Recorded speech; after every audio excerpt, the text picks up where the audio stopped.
sobre la enseñanza del Padre Hurtado sobre justicia social, trabajo y empresa, la doctrina social de la Iglesia, el contexto chileno y latinoamericano, su eco en la Iglesia latinoamericana. Da para cada uno para hacer una charla de varias horas, digamos. Entonces, en tanto era bien amplio, yo me voy a atrever a dar algunas pinceladas a lo que desde mi particular punto de vista, las lecturas que he hecho, son las principales aportaciones del Padre Hurtado en estos temas. Yo, María Esther decía que yo, bueno, soy ingeniero civil, en mi formación como jesuita tengo la formación tradicional de filosofía, humanidades y teología en pregrado, y después hice estudios de un máster en teología moral en la Universidad Gregoriana y focalizado en moral social, y estudié particularmente el tema de bien común y la ciudad, y de ahí yo ya intuía, ya sabía que iba a ir más o menos al hogar de Cristo, así es que en el tercer capítulo hago una mirada al hogar de Cristo desde ese enfoque del bien común y la ciudad, particularmente mirando el magisterio latinoamericano, o sea, las conferencias sobre todo de Puebla, Medellín, Puebla, Santo Domingo, Aparecida. Hago también algo sobre la Laudato Si, que me parece muy interesante, y también la teología de un autor norteamericano que se llama David Hollenbach. Bueno, da igual, pero en el fondo todo esto lo estoy diciendo que, aparte de las lecturas que hice particularmente para preparar esta charla, esta conversación, tomé algunas cosas también de lo que había estudiado en los 2 años antes de llegar a Chile. Llegué a Chile hace poco más de un año, entonces estuve antes 2 años estudiando en Roma. Los principales libros que he tenido a la vista para preparar estas palabras son Humanismo Social, que es un libro del año 46. Esta es una versión del año 90 y algo actualizada, con datos del Chile de la época. Y el libro Sindicalismo, Historia, Teoría y Práctica. Es un libro del año 50. Esto es interesante, la fecha de los libros. 46, Humanismo Social, Sindicalismo del año 50. También el libro, quizá el más famoso por la pregunta, es Chile, un país católico, que es un libro del año 42. Y bueno, eso principalmente. Pero además tuve a la vista este estupendo libro que editó la Fundación Padre Hurtado, María Esther, lo dijo el Padre Hurtado, algunas de sus columnas que fueron publicadas el año pasado, y someramente al libro Moral Social, que es un libro del Padre Hurtado que él no alcanzó a haber editado en vida. Se editó recién en el año 2006, en sus escritos se encontraron este libro y lo editó Patricio Miranda el año 2006. Entonces también le eché una mirada a eso. El Padre Hurtado también, en este tema particular, publicó un libro el año 1947 que él llamó Orden Social Cristiano, y que es una recopilación de encíclicas sociales y documentos pontificios sobre doctrina social de la Iglesia. Y bien interesante porque es un volumen, así un libraco de encíclica. Yo lo entiendo en ánimo de divulgación, en el sentido de que la mayoría de los documentos pontificios eran publicados en latín y eran muy poco divulgados en realidad. Y me da la sensación de que el estudio y la edición del libro con estos documentos pontificios que el Padre Hurtado hace, me da la sensación de que tal vez está buscando defender alguna de sus propias posturas en los pronunciamientos que desde Roma estaban viniendo sobre el mundo entero a partir de la publicación de la primera encíclica social, la Rerum Novarum, en 1891, de León XIII. Como diciendo, no lo digo yo, esto que estoy predicando, viviendo y tratando de promover, no lo digo yo solamente, sino que hay algo que están diciendo los papas. Recordemos en el sentido que al Padre Hurtado lo acusaron de cura rojo, de comunista, no sé cuánto, y la verdad que uno mira los escritos y no tiene nada de eso, digamos. Es un cura súper juzgado, y se nota en todos sus escritos un intento serio por dar a conocer las enseñanzas magisteriales del magisterio de la enseñanza social de la Iglesia en diálogo con otros autores. Eso es súper interesante, siempre presenta lo de los papas y lo hace dialogar con otros autores, no necesariamente cristianos. Y otra cosa súper importante, atendiendo al contexto particular chileno y latinoamericano, que es muy distinto al europeo en que se gesta el magisterio pontificio. Quizá ahora último con el Papa Francisco y tal vez desde Juan Pablo II en adelante, y desde el Concilio Vaticano II en adelante, había una apertura más universal, pero en general los documentos de la Iglesia se referían siempre a la realidad europea. Yo estuve estudiando los documentos sobre migraciones de la primera mitad del siglo XX, y en realidad la que le importa a los papas es la migración de los italianos que se están arrancando de la guerra, y entonces hay que atenderlo, y esos son los primeros documentos, porque la gente en general, uno también le pasa, uno escribe donde tiene los pies puestos, digamos. Entonces es súper interesante el diálogo o el ejercicio que hace el Padre Hurtado de tomar la enseñanza social de la Iglesia, la doctrina social de la Iglesia, un esfuerzo grande de divulgación y después de apropiación de eso al contexto particular que nos toca vivir. Eso.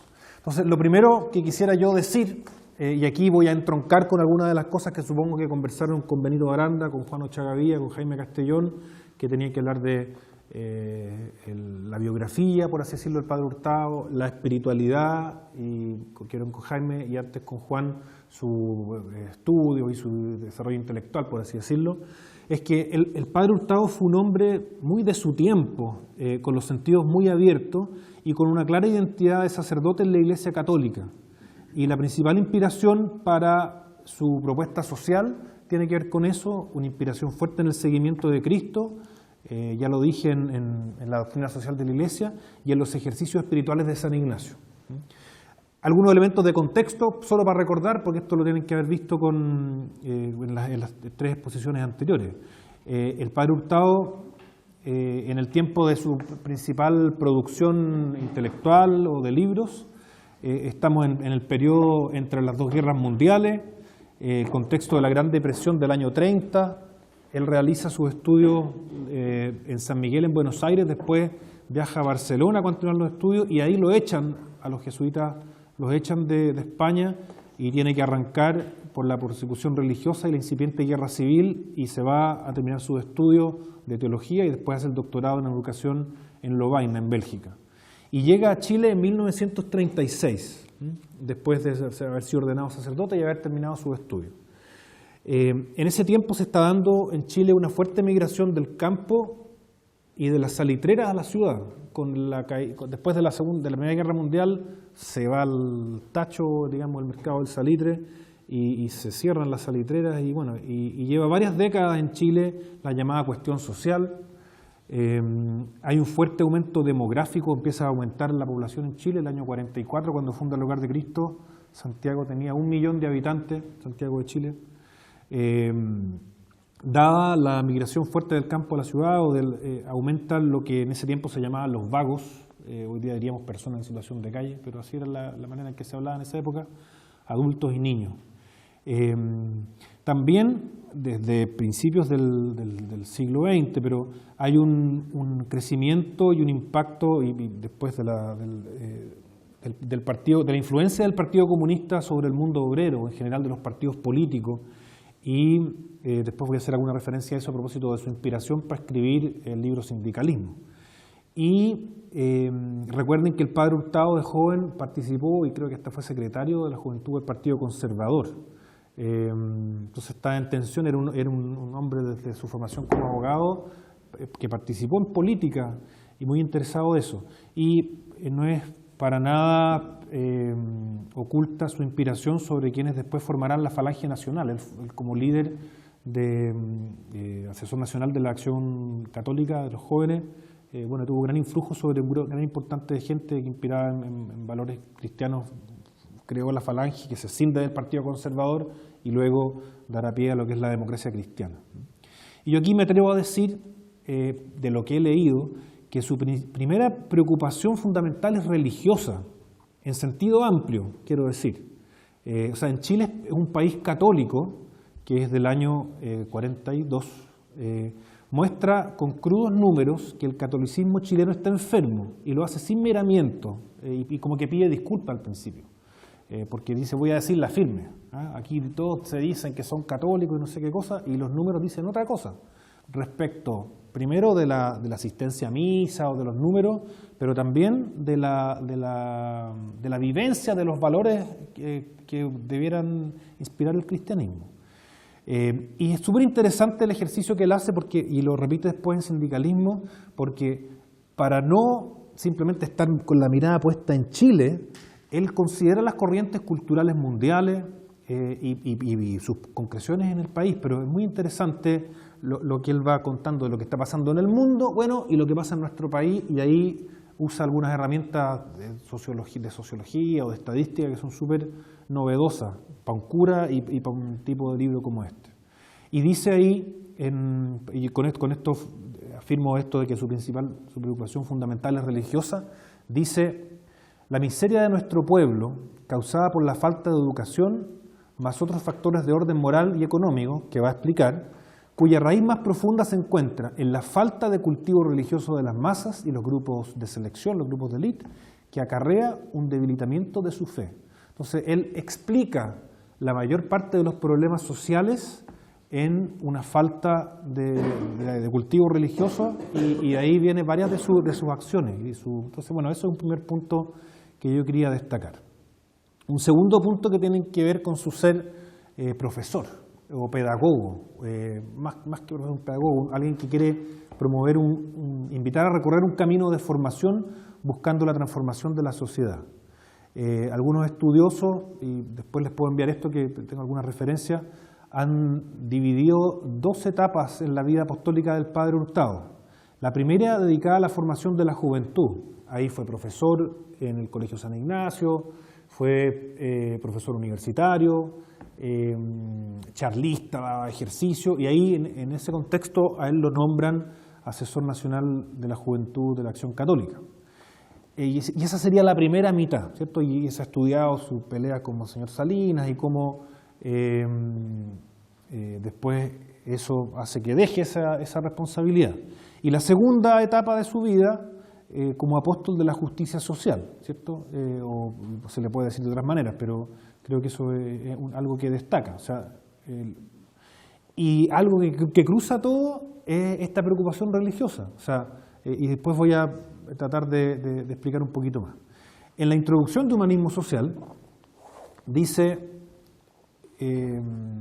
que ante la evidencia de la lucha social, de la lucha de clases, no usa la expresión lucha de clases, pero lo que está de fondo es lo que está promoviendo el marxismo o el comunismo, ante la evidencia de la lucha de clases enuncia 3 posibles actitudes. 1, fomentarla y entenderla como instrumento de reforma social, agudizar las contradicciones y que quede latente y así avanzando la historia, etcétera, lo que sea.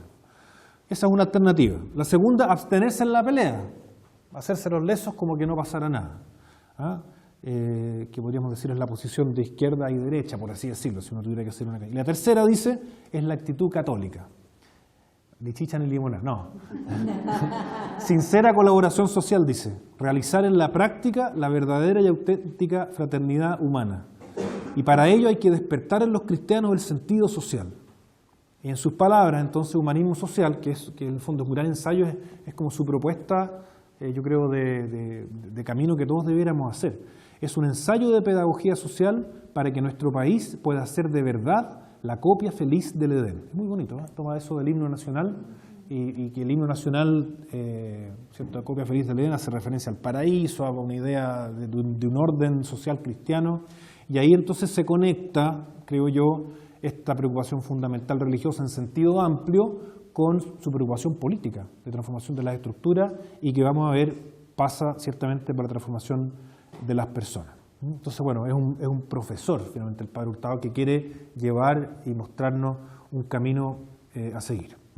Esos 2 puntos, primero, el hombre de su tiempo, católico, inspirado en el seguimiento de Cristo, los ejercicios espirituales de San Ignacio, y esto segundo, un pedagogo que invita a recorrer un camino de formación. Aquí entro en el núcleo, el fondo del tema que me han pedido presentar, y más allá de justicia social, que es una expresión que usa, pero la usa menos, yo quiero hablar del sentido social, que es la preocupación que él quiere formar en este libro y que después estará en otros libros también. Insisto, en Humanismo Social, esto de despertar el sentido social es quizás su principal preocupación pedagógica, que a los niños desde pequeños se le transmita que son con otros, o sea, que no se puede ser solo, o que no somos solos, que forman parte de una comunidad y que las alegrías y dolores de los demás han de ser también las propias. En ese sentido también el sindicalismo, en el libro Historia, Teoría y Práctica, que voy a comentar también un poquito más adelante, funda en este sentido, en el sentido social, el llamamiento a la sindicalización, a la organización de los trabajadores para contrarrestar el poder casi total del capital. En ese tiempo era mucho más fuerte que ahora. También en este sentido social, y esto está en el humanismo social, funda la crítica al desenfreno y a la vida despilfarradora de los más ricos, particularmente de los jóvenes. Entonces eso es algo bien concreto que dice: oye, tú que te la pasas en viaje y cosas, y abre los ojos y date cuenta que alrededor tuyo hay mucha gente que está con necesidades y tú puedes hacer algo por ello, o sea, no te hagas el leso. Y lo funda en este sentido social que hay que despertar. Él usa la imagen paulina del apóstol Pablo, de la carta a los Corintios y de algunas otras cartas de Pablo, de que todos los seres humanos conformamos el cuerpo místico de Cristo. Esa es una idea de San Pablo que ha sido desarrollada en distintos otros momentos. Y brota de algún modo una intuición teológica profunda del Padre Hurtado, cuando se refiere al sacramento del pobre, que el pobre es Cristo. Y ahí, bueno, la principal inspiración es el Mateo 25, la parábola del juicio final. En el capítulo 10 de Humanismo Social, interesante porque hace todo un desarrollo de distintas cosas y habla de hacer un gran trato de amistad. Dice: la gran escuela del sentido social, de la justicia, de la caridad, es la práctica, y ninguna práctica es más provechosa que el trato social de cada día, que hay que estimular en todo, particularmente en los niños, pero sobre todo con el ejemplo. Esta cuestión no se puede decir. Ante todo, el interés por los demás, ponerse en el punto de vista ajeno, estimar a los demás, las pequeñas atenciones, aprender a conversar, y eso pasa por callar y escuchar al otro, no dogmatizar. Es súper interesante el desarrollo que hace. Estos son como los títulos de los distintos apartados de ese capítulo. Y viene la gran pregunta entonces por si cambiar a las personas o las estructuras, y dice, bueno, que las unas sin las otras no pasarán de cambios cosméticos. O sea, si cambiamos las estructuras, las instituciones, pero no cambiamos de corazón, no va a pasar nada, y al revés también. Eso, entonces el tercer punto que quería mencionar era esto del sentido social. Esto está del libro Moral Social, que él no lo vio publicado el libro. O sea, esto se publicó en el año 2006, y es interesante, lo pillé aquí y me di cuenta que en realidad era seco el Padre Hurtado para copiar y pegar. Entonces muchas de las cosas, era seco para esa cuestión. Y muchas de las cosas que están aquí las toma también de Humanismo Social y otras cosas. Bueno, dice así, miren. Está tomando a un autor, el padre Isidro Gandía, dice: la justicia social es aquella virtud por la que la sociedad, por sí o por sus miembros, satisface el derecho de todo hombre a lo que le es debido por su dignidad de persona humana. Es esta dignidad de la persona la que fundamenta la justicia social. Y aquí dice: la justicia social se traduce en dos sentidos que hacen falta en el mundo moderno. Tómalo de Humanismo Social. El sentido social, el primero, que nos hará sentirnos servidores del bien común, nos hará comprender las inmensas repercusiones de nuestras actividades y de nuestras omisiones, para bien o mal de muchos. Y el segundo es el sentido de responsabilidad, que tiene tanto sabor evangélico en la parábola de los talentos. De aquí una conciencia profesional bien desarrollada, cumplimiento del deber a conciencia, no por pura rutina, suministro de mercaderías de buena calidad, adquisición de verdadera competencia, no hacer trampa básicamente. La justicia social reclama que los ricos no se cierren en la posesión egoísta de su riqueza, que los pobres no se dejen carcomer por la envidia o el odio, que la miseria sea suprimida, que la propiedad sea accesible a todos, etc. Entonces funda esta justicia social en estos dos sentidos: el sentido social de ser con otro, y junto con eso el sentido de responsabilidad que nos lleva justamente a dar una respuesta y no a permanecer indolente ante lo que vemos. Bueno, ahí hago esa referencia y esa cita a cómo él aborda lo de la justicia social. Quisiera hacer ahora un comentario acerca del sindicalismo, del libro del Padre Hurtado que se titula Sindicalismo, Historia, Teoría y Práctica. No lo había leído. Entonces me gustó mucho para esta charla haberlo leído. No lo había leído, había hecho así zapping o mirado algunas cositas brevemente, y sintoniza mucho, y lo dice así, con este anhelo que tiene él de promoción del proletariado en la formulación posterior de la Iglesia latinoamericana, es que el pobre o que el trabajador opte por el pobre, por el trabajador. O sea, que hay un asunto clave de desarrollo de las propias capacidades, potencialidades, que cada cual pueda desplegar al máximo todas sus potencialidades. La opción de cada uno por sí mismo, digamos. No esperar un asistencialismo, un paternalismo que finalmente es bien limitante, digamos. Y aquí digo, es este libro un punto culmen de su reflexión, es un libro del año 1950 y está en el contexto en que ha fundado ya la Acción Sindical Chilena, o lo está fundando, es un material de formación para trabajadores. Y aquí se propone él transformar la cultura, particularmente de la empresa y de las relaciones al interior de ella.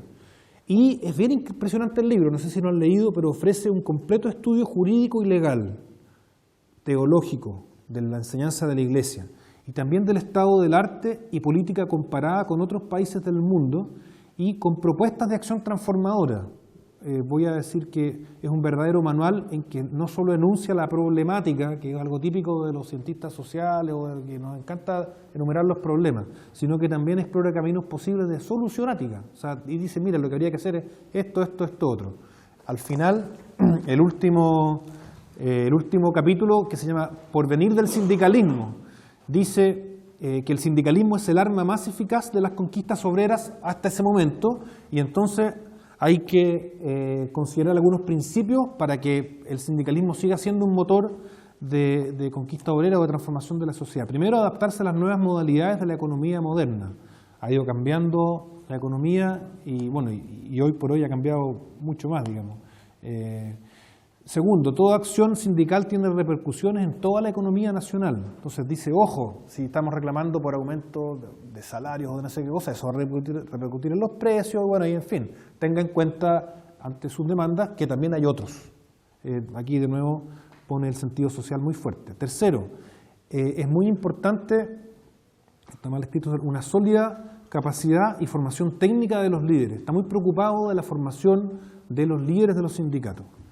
Cuarto, dice, hay que cuidar, abandonar las luchas partidistas y orientar la acción en el plano de las necesidades reales y de un criterio de eficacia práctica.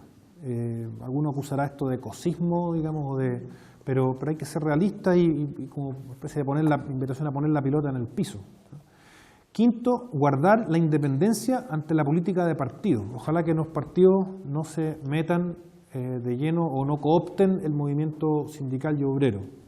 Tiene un asomo ahí como de gremialismo en el sentido más originario de la palabra.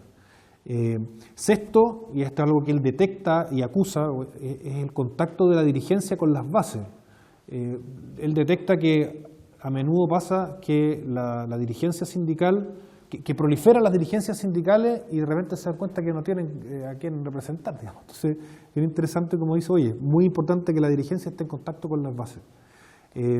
Y séptimo, mantener la misión de transformación del mundo económico en que vivimos. O sea, no simplemente pensar en la empresa vuelta hacia adentro, sino que también una mirada integral, que me parece también súper novedosa y me pareció. Esos son los 7 puntos que él dice ya. Estas cosas hay que considerar para que el sindicalismo siga siendo un motor de cambio y que, por el mundo, posibilite que continúe el sindicalismo. Yo creo que algunas de esas cosas son plenamente vigente hasta el día de hoy. Dice, tomo aquí algunas notas del prólogo de Juan Diego Galás, que es un jesuita que hace el prólogo del libro de esta edición del 2016, o sea, una edición reciente, y Juan Diego Galás, que es abogado, hace el prólogo. El libro es una caracterización de Chile y de la relación entre patrones capitalistas versus trabajadores asalariados. O sea, entonces hace una caracterización. Explicita las graves desigualdades que hay el libro y al mismo tiempo evidencia los excesos de representantes sindicales, lo que ya decía, mucho cacique y poco indio, por decirlo así, en desmedro de los representados. También explicita la resistencia de los dueños de capital, de los patrones ante el sindicalismo y hace una valoración de la acción empresarial tendiente al bien común, ¿no? Y le asigna el rol del Estado un rol de regulación, en lo que después en la tradición de la Iglesia se llamará el principio de subsidiariedad, o sea, que el Estado se mantenga al margen, y bueno, vamos a ver que eso, que responde más bien a los totalitarismos propios de la primera mitad del siglo XX y que después continuaron, bueno, es algo que sigue todavía en pugna, cuánto de Estado, cuánto de privado, bueno, en fin, pero el Padre Hurtado valora la acción empresarial cuando tiende al bien común, ¿ah? ¿Qué es el bien común? En la definición de la Iglesia son las condiciones sociales favorables para que cada persona, cada familia, cada agrupación intermedia pueda desplegar al máximo su propia perfección. Esa es la definición de bien común. O sea, tiene que ver con condiciones sociales favorables, voy a decirlo así, para que cada cual y cada grupo florezca, que no haya alguien que le ponga la bota encima. Dentro entonces de la definición de bien común, se entiende el rol del Estado o la preocupación por los que por distintas razones van quedando al margen del bien de la sociedad o de los bienes que la sociedad puede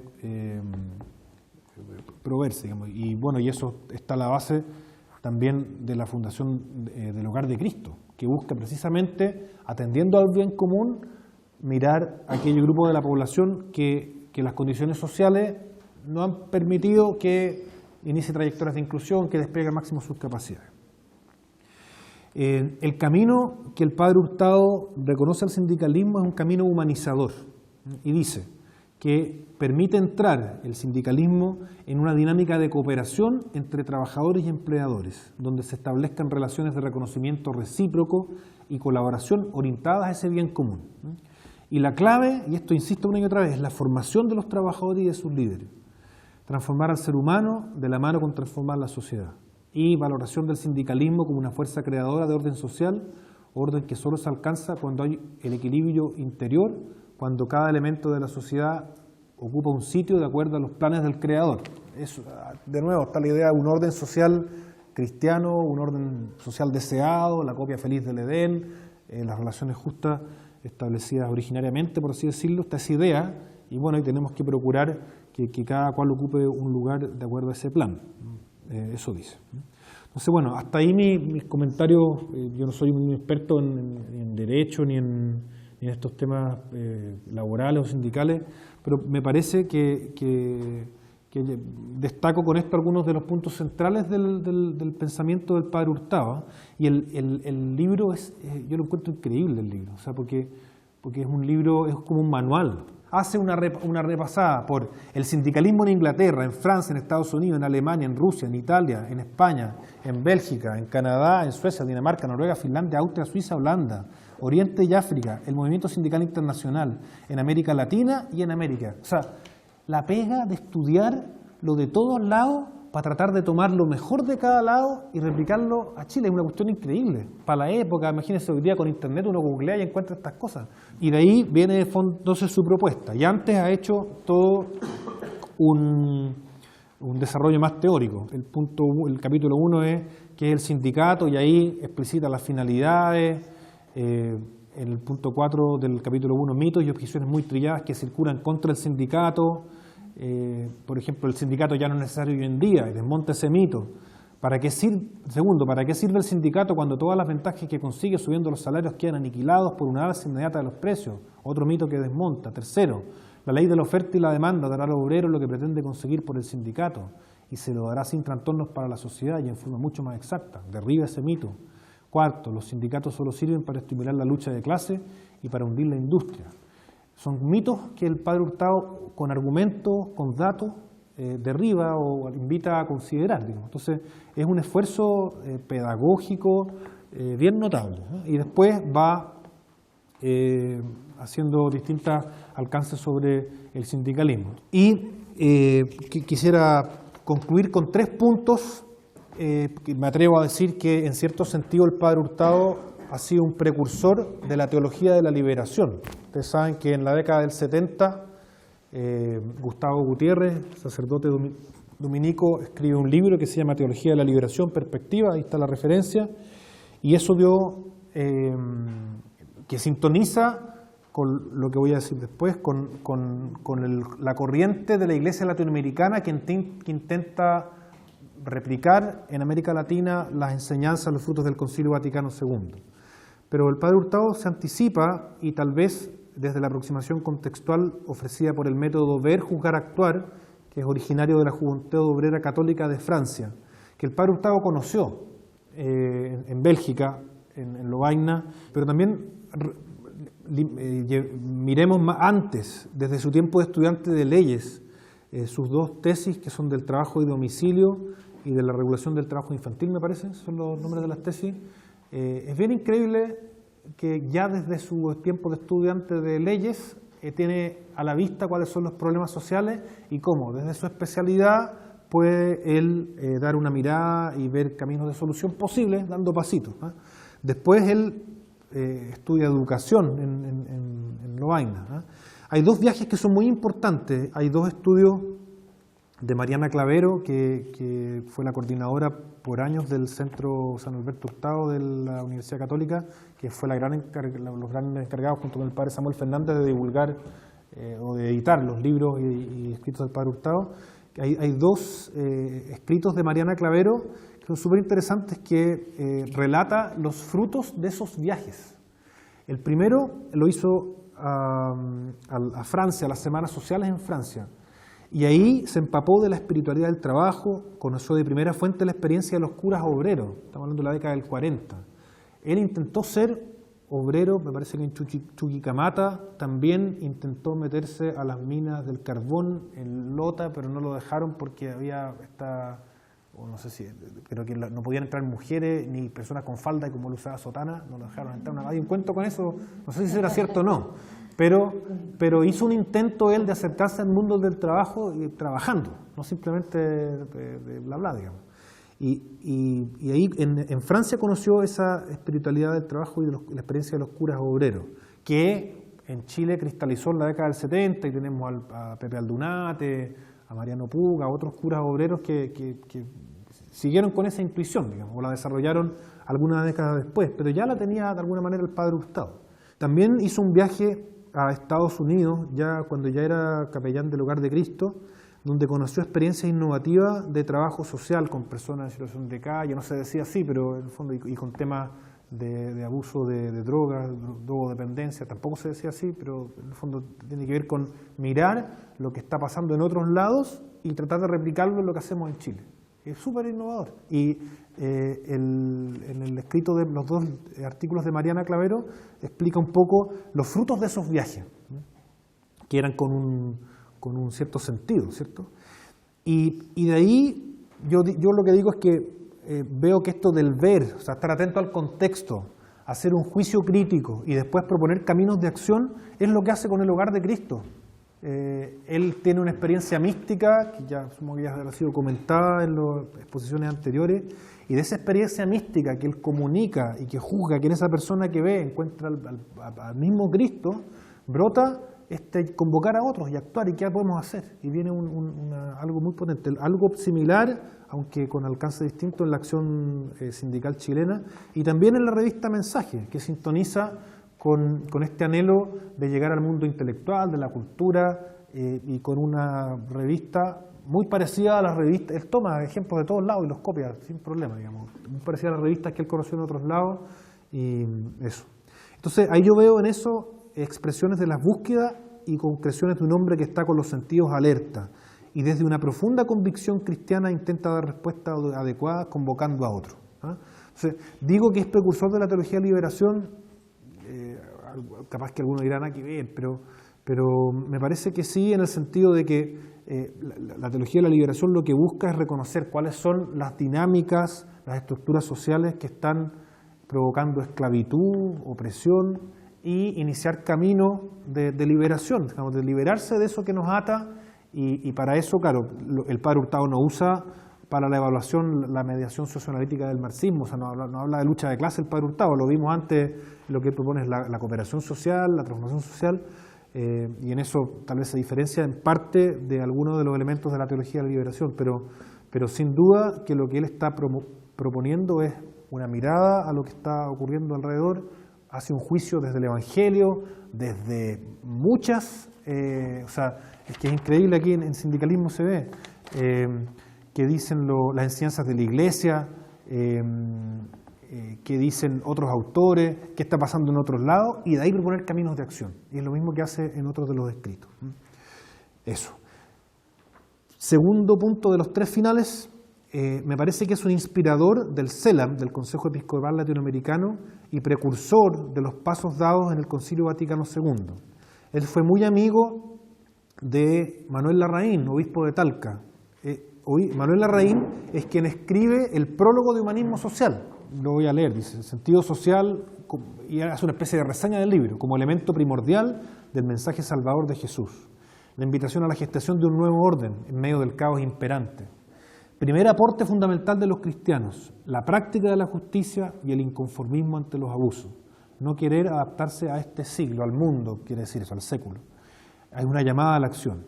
Y la ruta de esto es la marcha a la unidad humana, la colaboración inmolada y plena por un orden donde los hombres puedan vivir como hombres y realizar su vocación de hijos de Dios. Eso es un resumen súper sintético del prólogo de Manuel Larraín. Pues bien, Manuel Larraín, como obispo de Talca, fue uno de los grandes impulsores del Consejo Episcopal Latinoamericano, tras la Conferencia de Río de Janeiro en 1955. No existía ahí el Consejo Episcopal Latinoamericano, pero se reúnen los obispos para intentar tener una mirada sobre lo que está pasando en el continente. Antiguamente era todo muy con Roma, y tiene una particularidad que es decir, ya pues, tenemos que dar una respuesta atinada a lo que pasa acá. Eso también es súper interesante del Padre Hurtado. Y yo creo que en las conversaciones que ha tenido con Manuel Larraín está esto. En la Conferencia de Río, el gran y principal tema que se aborda es la falta de sacerdotes, que es un tema que siempre fue una obsesión del Padre Hurtado. O sea, dice, uno podrá estar de acuerdo o no, pero en Humanismo Social hay un capítulo completo a la falta de sacerdotes y en el fondo exhortando a la juventud a que se meta a cura. Y tiene un libro que es para la vocación sacerdotal, no me acuerdo cómo se llama, pero en el fondo una de sus grandes preocupaciones es esa. Río es del año 55 y me resulta, o sea, a lo mejor es un salto raro, digamos, pero esta preocupación del Padre Hurtado, que está en todos sus libros, sobre todo de espiritualidad, o la preocupación porque haya curas en la iglesia, es la principal tema de la Conferencia de Río. Entonces, bueno, yo digo, bueno, Manuel Larraín lo impulsó, habrá sido un tema común que tenían, y creo que ahí hay un asunto particular. Después, en el Concilio Vaticano II, que, bueno, daría para hablar muchísimo, pero el Concilio Vaticano II representa una apertura de la Iglesia al mundo moderno, a la ciencia, reconociendo y valorando sus aportaciones. Si se había mantenido distante de la modernidad y existía el sílabus, los libros prohibidos y una serie de cosas más bien que hablaban de una resistencia a los cambios. Aquí lo que ocurre es que hay una apertura. Se valora en el Concilio Vaticano II lo que se llama después la inculturación del Evangelio. Yo soy joven, tengo casi 42 años, nací el 77. Los que son mayores de ustedes y nacieron antes del 62, ¿hay alguien que nació antes del año 62? ¿Aquí? ¿Se acuerdan que la misa era en latín antes? ¿Ah? Y el cura de espalda, o más bien el cura, todos mirando hacia el altar. Me gusta decirlo así, todos mirando hacia el altar. Después el altar se pasó para él. Bueno, son cosas que el Padre Hurtado también las vivió porque era un sacerdote de su época. La misa la tiene que haber celebrado en latín. Pero lo que es muy interesante de una de las constituciones de Gaudium et Spes, que es la constitución pastoral sobre la Iglesia, es que nada humano es ajeno a los seguidores de Cristo. Y yo eso lo veo en los escritos y en la acción del Padre Hurtado. O sea, no es un hombre que conciba el cristianismo o el catolicismo encerrado en las iglesias o en los templos, sino que todo lo humano le interesa al que es cristiano. Y eso yo lo veo, bueno, ciertamente en el Padre Hurtado, ¿ah? Y no digo que haya sido algo simplemente de él, digamos, sino que tiene que ver con algo que estaba gestándose desde antes del concilio y que cristaliza ahí. Y particularmente los contenidos principales del Concilio Vaticano II se concretizan en Latinoamérica en las conferencias de Medellín del año 68 y de Puebla del año 79. En Puebla se acuña la expresión de la opción preferencial por los pobres y hay una parte preciosa que habla de los rostros de Cristo sufriente que nos interpelan. Yo quisiera leerlo porque esto también me recuerda la enseñanza del Padre Hurtado y la experiencia mística que tiene él de reconocer en el más pobre a Cristo. Y dice en el documento de Puebla, el número 31 en adelante: la situación de extrema pobreza generalizada adquiere en la vida real rostros muy concretos en los que deberíamos reconocer los rasgos sufrientes de Cristo el Señor, que nos cuestiona e interpela. No lo voy a leer todo, después pueden, pero simplemente los títulos. Rostros de niños golpeados por la pobreza desde antes de nacer. Segundo, rostros de jóvenes desorientados por no encontrar su lugar en la sociedad. Tercero, rostros de indígenas y con frecuencia afroamericanos que, viviendo marginados y en situaciones inhumanas, pueden ser considerados los más pobres entre los pobres. Luego, rostros de campesinos que como grupo social viven relegados en casi todo nuestro continente, etc. Siguiente, rostros de obreros frecuentemente mal retribuidos. Siguiente, rostros de subempleados y desempleados. Luego, rostros de marginados y hacinados urbanos. Luego, rostros de ancianos cada día más numerosos. Son así le llaman los rostros de Puebla, son los rostros de Cristo sufriente. Y cómo no acordarnos de la expresión del Padre Hurtado, que en el pobre encontramos a Cristo y entonces que es un precursor, un inspirador de alguna manera de esta mística de la acción social y de la acción política que no brota de una lucha, sino que del amor. Simplemente como referencia, estos rostros de Puebla del año 79 fueron actualizados en la conferencia de Aparecida del año 2007 y voy a leer aquí en Aparecida del año 2007, en el santuario de Nossa Senhora de Aparecida en Brasil, los obispos reconocen 5 rostros y usan la misma, o sea, en el fondo dicen que lo que quieren hacer es actualizar esos rostros de hace 20 y tantos años y hablan entonces de los migrantes y desarrolla en 5 o 6 puntos de qué manera el rostro de los migrantes es el rostro de Cristo y cómo podemos acompañarlo. Luego los enfermos, y también hace lo mismo. Luego los adictos dependientes. Luego los detenidos en las cárceles. Son esos 5, me salté 1, 2, 3, 4. Personas que viven en la calle en las grandes urbes, ese es el primero.